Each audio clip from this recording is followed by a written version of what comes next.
see on BlackBerry Key 2.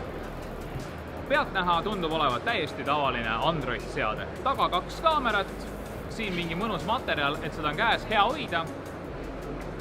Aga huvitavaks läheb see asi siis, kui me keerame selle teistpidi. Jah, siin on füüsiline klaviatuur. Textspeki taaskord ma panen lihtsalt kõrvale, kõik näevad, mis seal sees on, mitte midagi hullumeelset. Küll aga BlackBerry paneb tugevalt empaatiat turvalisusele, erinevad süsteemid ja nii edasi. Küll aga jutustasime siin natukene meestega omavahel ja rääkisime Samsungi süsteemist ja BlackBerry süsteemist, siis tundub, et vahe on selles, et Samsung teeb seda asja kerneli tasapinnal, ehk siis väga sügaval kiibi tasapinnal oma turvalisuse süsteemi.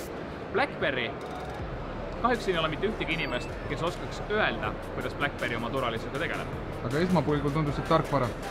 Hetkel tundub jah, et tegemist on pigem lihtsalt sükse aplikatsiooniga, mis näitab sulle ära, millised on turvariskid, millised aplikatsioonid kuulavad sind pealt, ilma sind teavitamata, ja siis on olemas mingisugune kindel folder, kuhu mitte keegi peale sinu sisse ei pääse. Tead, BlackBerry on niisugune naljakas asi, et tema turg kunagi lihtsalt kadus ära ja nüüd ta on mitme maailma vahel.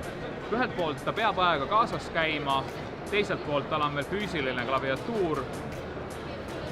Kas see meeldib sulle või mitte? Mulle meeldib. Produtsendile meeldib igatahes. Mul ei ole seisukohta, sellepärast, et mul ei ole ka kogemust BlackBerry'ga. BlackBerry lihtsalt ei ole levinud. Võta siis istekoht. Ma võtan BlackBerry osas istekoha. Kokkuvõtvalt, BlackBerry on alles, ta on elus, ta tegutseb, mis on hea. Tal on kindlasti mingi pisikene väike vanakooli fännklaab, kes endiselt teda fännavad ja võib-olla uue generatsiooni lapsed oma iPhone'ide ja muude asjade pealt tulevad ka BlackBerry peale, sest et nende jaoks on see nii põnev kogemus, et siin on füüsiline klaviatuur.